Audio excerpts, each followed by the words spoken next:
Ladies and gentlemen, good day and welcome to IIFL Securities Limited Q3 FY22 earnings conference call. As a reminder, all participant lines will be in the listen-only mode, and there will be an opportunity for you to ask questions after the presentation concludes. Should you need assistance during the conference call, please signal an operator by pressing star then 0 on your touchtone phone. Please note that this conference is being recorded.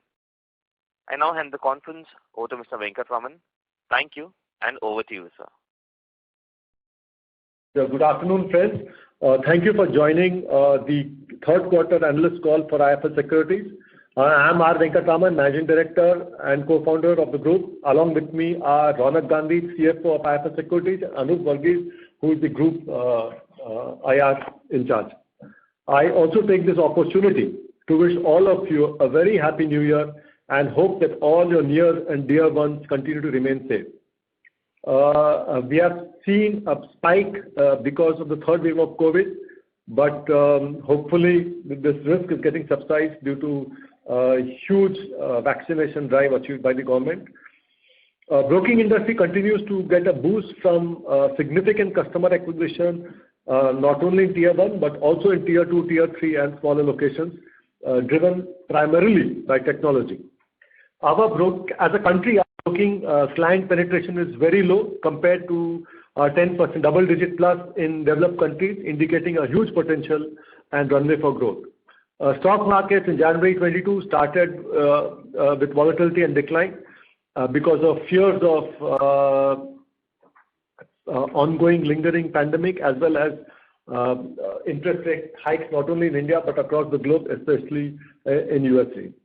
Our strategy, as I have articulated in the past, continues to be built on research, technology and people. Because of research, we have an edge in capital markets, and that helps our business lines primarily because all our business lines are centered around capital markets. We continue to scale our efforts to acquire customers and give them a better trading experience. We are integrating best products and services on our platform as a digital fintech ecosystem to ensure a best-in-class experience for our customers. We have 3 revenue streams: retail, targeted and mass market, tech-savvy, and we offer not only broking but also distribution of products like mutual funds, insurance, PMS on an open architecture model. We have the other line, which is institutional broking, where we are one of the leading domestic institutional broker, known for our research and ability to execute block deals. And third is investment banking, where we are uniquely placed because of our ability to garner subscription in all the 3 buckets of the IPO construct, be it retail, HNI or institution, and leveraging our strong research credentials. We are focused on the agency business on an open architecture distribution model. Coming to our results specifically for the December quarter, consolidated revenues came at 368 crores, up 71% year-on-year and 16% quarter-on-quarter. Brokerage income has increased 47% year-on-year from 99 crores to about 145 crores. Investment banking has increased 44%, 32 crores for this quarter versus 22 crores for the previous year quarter. And distribution income, which has increased to 56 crores in this quarter versus 37 crores in the previous year, same quarter. And that is primarily driven because of higher yield product sales. On a quarter-on-quarter basis, brokerage income has remained flat at 145 crores. Investment banking has grown 16%, 32 versus 28 in the previous quarter, and distribution income has increased almost 12%, 56 versus 49 in the last quarter. Other income was 32 crores, up 67% on a quarter-on-quarter basis, primarily because of treasury income and investment gains. Coming to expenses, employee cost was up 13% quarter-on-quarter, 61% year-on-year because of increase in headcount and incentives. Employee count, we ended the quarter at about 2,460 employees, which was 2,300 employees in the previous quarter, and that same was close to 1,976 in the last year. Coming to finance cost is up 30% quarter-on-quarter and massive and more than doubled in the year-on-year basis, and primarily because of borrowings due to IPO finance. Admin cost is at 113 crores, up 12% quarter-on-quarter, 58% year-on-year because of increase in sub-brokerage payout, and also because of increased spend in technology and marketing. Our assets under custody stood at 1,32,000 crores. Average daily turnover for this quarter was 83,546 crores, which is roughly about 1,850 crores in cash and 81,000 in derivative segment. Corresponding figures for the previous quarter was 67,564 crores, which was 1,770 crores in cash and 65,000 crores in derivatives. And basically, our IIFL Markets app and the AAA app are being used extensively by not only clients but also our partners. 95% of our accounts are open digitally, and we have also digitized our customer service using the chatbot significantly. Last quarter, we acquired 2,23,000 accounts. So we'll acquire 2,23,000 accounts for the last quarter. With this, I come to the end of my opening remarks and key data points, and the floor is now open to answer any questions that you may have. Thank you so much for giving me a patient hearing. Thank you very much. We'll now begin the question and answer session. Anyone who wishes to ask a question may press star and one on their touchtone telephone. If you wish to remove yourself from the question queue, you may press star and two. Participants are requested to use handsets while asking a question. Ladies and gentlemen, we will wait for a moment while the question queue assembles. Participants, you may press star and one to ask the question.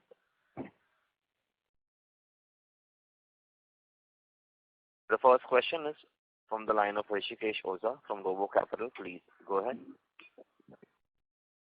Hi, sir. So my first question is, how many customers are we planning to acquire in FY23? See, actually, we have been acquiring roughly about 2 lakh accounts in the last quarter, and that was roughly about 1 lakh, about 2 lakh in the previous quarter and 1 lakh 50. So my guess is that for the going ahead, although it's difficult for me to make a forward-looking statement, my guess is that a pace of customer acquisition will be ballpark in this range only, 2 lakh per quarter. Okay.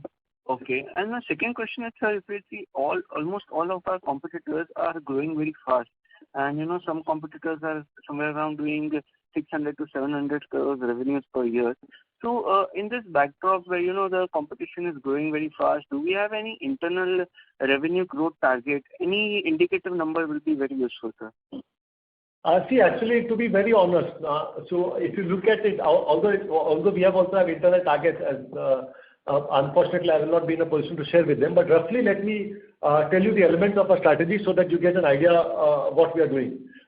First element is that we want to acquire customers, and if you see, we are acquiring about 2 lakh customers in a quarter, and that will remain at the similar level, or maybe go elevated also as and when we streamline the entire acquisition engine properly. The second is we also have a sub-broker network. So our pace of acquiring sub-brokers has increased. We are acquiring about 300 partners every month. So that will also be a element going ahead because we think that we have a pan-India distribution reach, and these sub-brokers enable us to go out and acquire new customers. At the same time, we also have a channel called Premia, which is targeted mass affluent HNI segment. So there we'll be focusing on servicing the I would say the HNI segment. Our aim is that we will continue to make investments in technology and making our app better so that this new millennial, which is the so-called DIY segment or do-it-yourself segment, also improves. And if you see, we have seen some amount of marginal market share gain in the derivative segment, and this was one segment which we had ignored in the past, and we will continue to invest and grow this segment. So effectively, our aim is to increase customers and increase our market share and revenues in derived number. Okay, that's great, sir. But if I see in last 1.5 years, if I see quarter on quarter, we will be maintaining many a times, 20% growth quarter on quarter, or maybe around 15% at least. So is it fair to assume that, quarter on quarter, somewhere these kind of growth rates will be maintaining? See, on a ceteris paribus normal state, I think that that's a good number, but you have to remember that we are also beneficiary of the state of the overall market. So if you see the last quarter itself, investment banking grew. We had about almost 32 crores from investment banking, and that is a direct outcome of the state of capital markets and the entire fundraise in the economy. So my guess is that you have to, whatever assumption you make, it has to be overlaid into one broad unknown variable, which is the state of the market. So on a precisely quarter on quarter, whether these numbers will be met or not is your guess as well as mine. But on a longer term perspective, I think we are confident that we are on the right track. Okay, no problem. And one last question, sir. Sir, could you please give a broad breakup of your 2,375 employees around by department-wise? So, like, we are looking to understand how many are related to the clients or, our clients facing. One second, I'll just roughly tell you. Roughly, if you look at it now, close to about, out of this bulk, will be about 75% will be in sales or customer service.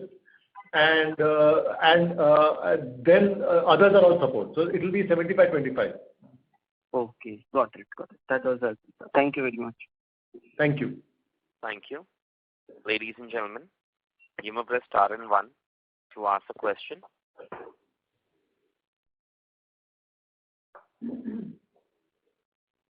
Participants, you may press star and 1 to ask a question. The next question is from the line of Sahej Mittal from HDFC Securities. Please go ahead. Hi, good afternoon, sir. So my first question was around the activity which we are seeing on the derivative side. So could you throw some color around, what are your customers doing in terms of, options trading, whether they are the large positions building are on the call side, because, if market turn one side, if market see a very sharp correction, then do we expect these customers to make some sharp losses and these customers can move out of the market, or is it fairly distributed, or are these customers also writing call options or put options? That was my first question. And the second one was around, what percentage of your customers use your research trade basis, using your research provided by IIFL Securities? Yeah, those were my first two questions. So if I can understand your first question correct, you want to get some color on our on the options customers, and second was about leveraging our research. Right. Okay. Now let me answer the first question first. Now, if you look at our total turnover, I'm giving you rough numbers. Rough numbers is that we do roughly about 82,000 crores of turnover, out of which bulk, maybe 97-98% is options trading. Yes. And if you look at the entire options trading, we also have a complete mix of people who trade options. So our institutional presence in options is quite less, and so bulk is retail. And within retail also, there are two broad categories, if I can use the word. One is a sophisticated customer who uses algorithms and trades, and I would put him in that category, who's a so-called sophisticated customer. And the other is for lack of a better word, called retail customer. So our retail customers also, like in the normal market sense, they keep on buying and selling options. And to answer your question, what will happen if they see losses? As of now, we have seen one side market going up. Post March of 2020, when the market hit a low for the last 2 years, I think we have been having a market which has been quite good. So a huge generation of people wouldn't have seen sharp losses. So your guess is as good as mine. What will happen if they see losses? But let me give you my historical perspective. So what happens is that whenever there's a market crash happens, which is like a significant nature, which happened in say 2001 when the internet boom, the crash happened, or the Ketan Parekh scam happened, or 2008 when global financial crisis happened, or 2013 when the taper tantrum happened. So large number of loose hands get out of the market. But what happens in the market, the level of activity in the market settles at a higher level. So it will be like number of active customers will fall, but it will be higher than the level which you saw in say 2013-14. And plus the other thing is that the retail customer is also becoming sophisticated or maybe knowledgeable because of the entire financial literacy exercise which has been done by everybody. So what happens is that most of them do SIPs also, they invest in mutual funds also, they invest in IPOs also, and that's what IPOs has done well in the last 2 years. So my guess is that some of them will obviously exit because of leverage positions and huge losses, but most of them will stay and become I would say, a wiser investor. Coming to a second question about research, we leverage our research. Large number of customers use our research. We also give so-called hedge strategies and calls on Nifty.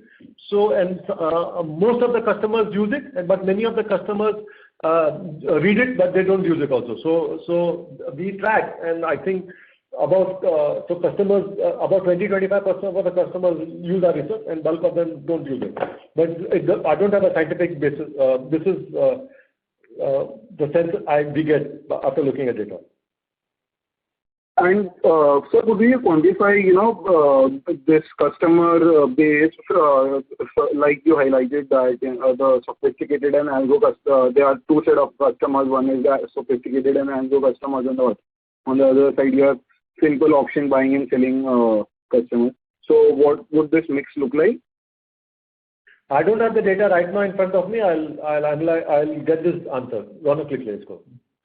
Sure. And just on the options base, so are we seeing these new customers who have been coming to the market in the last 6 months? So are these customers also writing call options or put options, or they don't understand writing and they just do the buying of call and put options? Actually, it's a mix of both. Although bulk, it's a mix of both. I don't have a scientific answer for that. It's a mix. The people write also, people buy also. Right. And sir, just one data keeping question. What was your retail broking revenue for the first quarter of FY22? First quarter or last quarter? No, first quarter. I have a number for the first half at 189 crores. So if you could give me... I'll give you some numbers. Q3 ka nahi. 9 months ka I have this right in front of me. Hey, so, this is for the 9 months is 505 crores. Correct, na? Retail broking? 505, which, so it was 200, 170, and maybe 370, 130 will be the number, my guess is. So I'll check and get back to you. So actually, in your investor presentation, the retail brokerage income is, for the 9 months, shows at 297 crores on page number 7, printed page number 7. So, no, only brokerage you want, because retail broking. This is the number.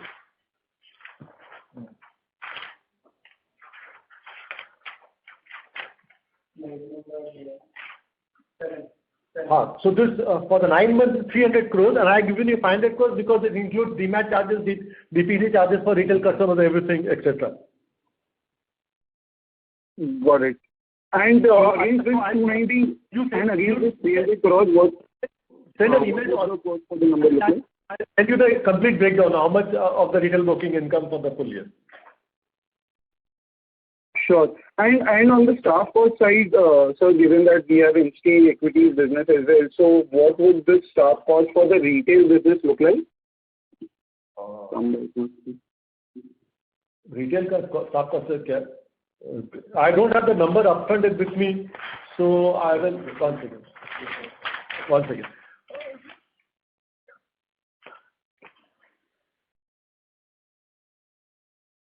No, he wants a split between retail and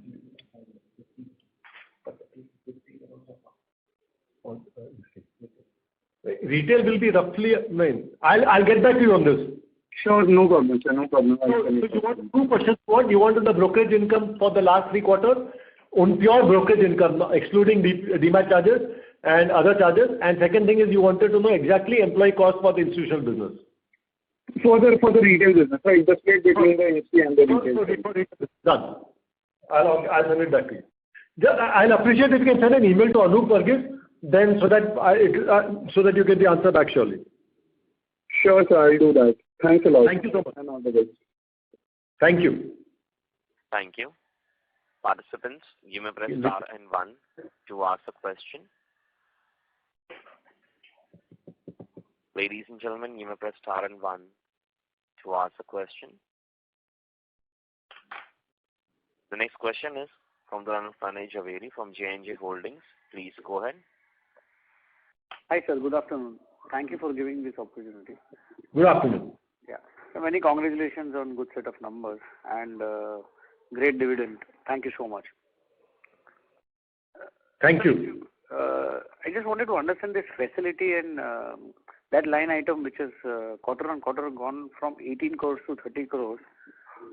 If you can just throw some light on that. No, I'll just give you one simple line answer for that. This is business two income lines. One is interest income and the other is rental income. And interest income is primarily on because of some amount of IPO income which is booked in this.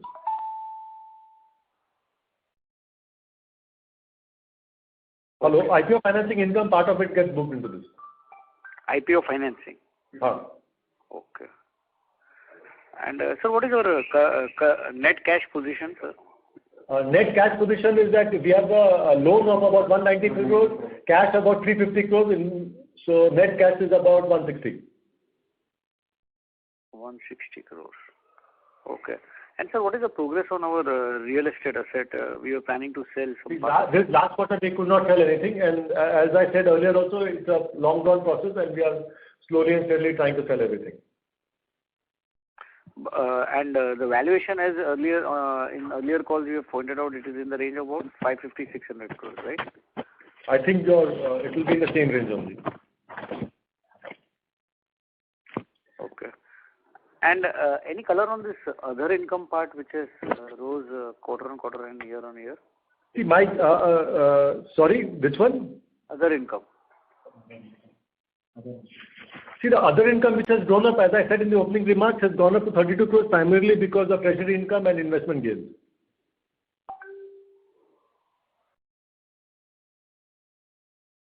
Okay, sir. Thank you so much. Thank you so much. And coming to your real estate gains.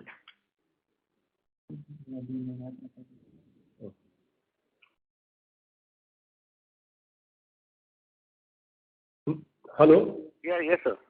Yeah, property valuation will be closer to 600 crores. I think you said a figure of 550 crores. So I would just want to tell you that it will be around 600. That's the only point. Okay, sir. Thank you so much. But the 550, 600 is anyway same ballpark. Thank you so much. Thank you. Thank you. Participants, you may press star and 1 to ask the question. The next question is from the line of Ray from BCP Securities. Please go ahead. Hey, hi. Thanks again for accepting the invitation. Now, this quick one here. We are actually just started to cover IIFL. Now, I'm just kind of it's kind of very vague here for me. Now, I know that there are 3 listed companies. IIFL Securities, are the figures, numbers consolidated with the IIFL Limited? IIFL Finance Limited? Just shed some light on that, please. Actually, just to give you a background, you know what had happened was the IIFL Holding was a holding company which had 3 broad lines of business, which was IIFL Wealth, IIFL Finance, and IIFL Securities. So IIFL Finance was the consumer finance business, IIFL Wealth was the wealth management business, and IIFL Securities was the securities arm. Somewhere in 2018-19, we had a court demerger in which the shareholders of the holding company got shares of the subsidiaries on a pro rata basis. So now we have 3 listed companies: IIFL Finance, IIFL Wealth, and IIFL Securities. So the profits for this IIFL Securities has absolutely nothing to do with the profits of IIFL Finance or IIFL Wealth. IIFL Finance and IIFL Wealth will announce their results separately. I think IIFL Finance has a board meeting on 27th, and IIFL Wealth is in the first week of February. So there's nothing. So they are completely separate. Yes. Okay. Good. Because I just want to make sure, because I know that there's a call on Friday, and it's good that you clarify on that. That's why I want to make sure. That's it. Thank you. Thank you. Thank you. The next question is from the line of Kajal from ICICI Securities. Please go ahead. Hello. Yeah, hi, sir. Congratulations on good set of numbers. Thank you, Kajal. Hi. Sir, can we get a breakup on broadly revenue, cash and options? Because as we see cash is stable. Actually, derivative, I think it will be roughly about 50-50 or 45-55. ऐसे ही होगा. Derivatives and cash. Okay. And institution में तो ऐसे भी we must not be having too much. 100% cash. Maybe 99% or 95.5. Okay. And what will be like incrementally now we are also spending on technology and upgradation. So technology as a cost in total cost, any color? See, actually the entire admin cost, technology cost will be the biggest line item. So if you look at it, technology cost is the either 20%, no? Around 20% of it. Maybe 25-30% we can take as a cost of the technology. Okay. And any color on type of customers now that we are acquiring? It has gone up in last 2 quarters. So is it just the new plan, like you have also offered discounted plan? See, actually, if you look at it, the bulk of the customers which are getting acquired is in the discount plan. So roughly, if you look at it, I think 60%, 65%, 70% will be on the discounted plan. Achha, 70% is. And when we say it's on the discounted plan, like are we exactly matching type somewhere in these pure discount brokers in terms of plan? Or I think all the pure discount brokers have this flat brokerage plan. So everybody is now in the same boat, roughly speaking. So we are also there. So, but then incrementally, if we get 70% of customers in this plan, do we see then revenue can't that faster, correct? As you may be having a higher revenue in these older customers. So as I said, the new customers are contributing little to the brokerage. So it is just a customer acquisition tool, and we'll see the benefits of this customer acquisition in the days to come. Okay. And what will be the average cost of acquisition like? Is it average different? cost of customer acquisition is roughly about 1,200, 1,300. Okay. But these new customers which are acquired digitally also are falling in this bracket? Yes. So this is the cost of acquiring customers digitally, and plus whatever. It's a weighted average. I can't say which is the base, but this is the cost of customer acquisition on the online channel. Okay. Okay. Again, so you have algo customers in your retail or no? So we have algo customers, but we don't call them retail because they are reasonably more sophisticated. Okay. Okay. Thank you. Thank you very much. Thank you so much. Thank you. Participants, you may press star and 1 to ask a question. The next question is from the line of Vijay Karpe from Branston Investments. Please go ahead. Am I audible? Yes. Yeah. Thank you for the opportunity and very happy New Year to the entire team of IIFL Securities. My first question is, what proportion of our revenues do we derive from flat fees and how much from the percentage? That is first. And the second question is, what kind of growth in the number of orders did we see on a quarter-on-quarter basis? One second, I'll give you the orders data and the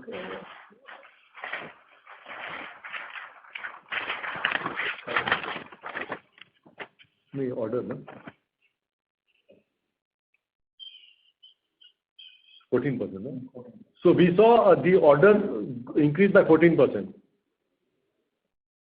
Okay, 14%. And we saw a growth of 8% on the retail broking side. Yes. So my guess is that bulk of the new order growth has happened on the flat brokerage scheme. And how much do we derive from flat fees in terms of revenues for this quarter? Sorry, from the flat fees? Yes. I don't have the data right now. Okay. My guess will be about 10%, but I'll reconfirm and check.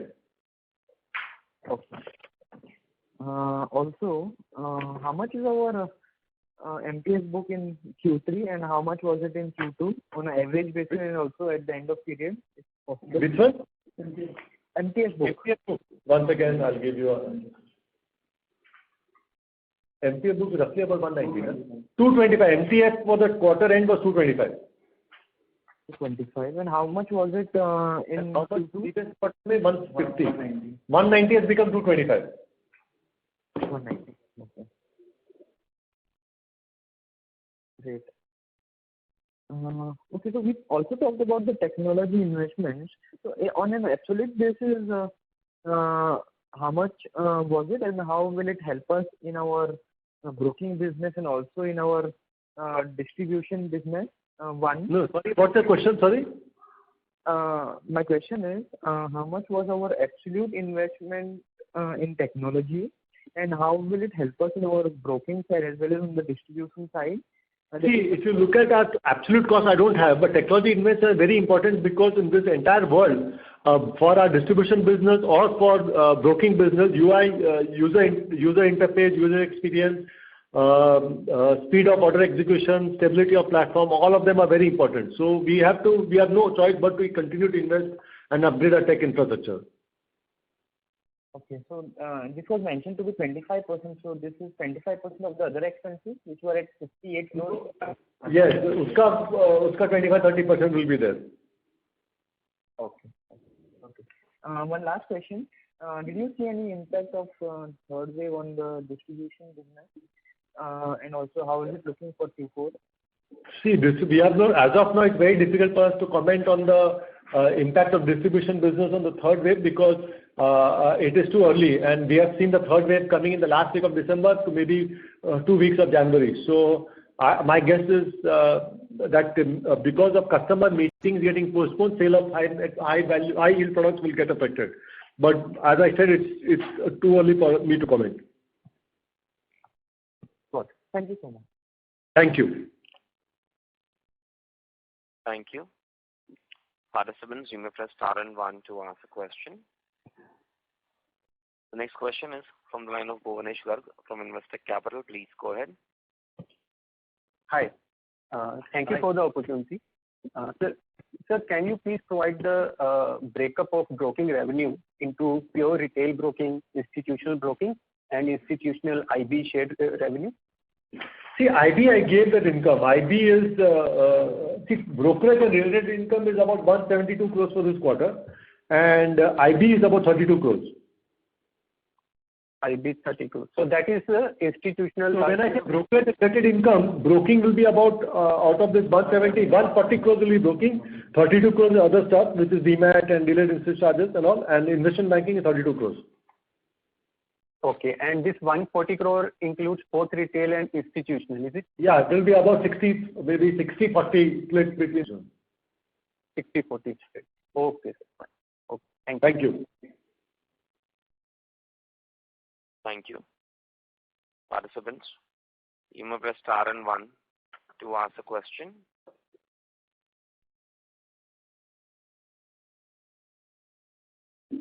Ladies and gentlemen, you may press star and 1 to ask a question.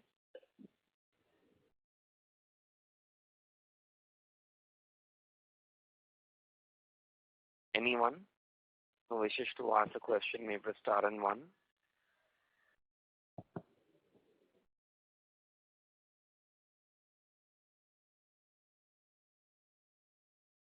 Ladies and gentlemen, you may press star and 1 to ask a question. I think if there are no further questions, we'll end the call. And as I said, Anup is always there to answer all the questions. Thank you so much for participating.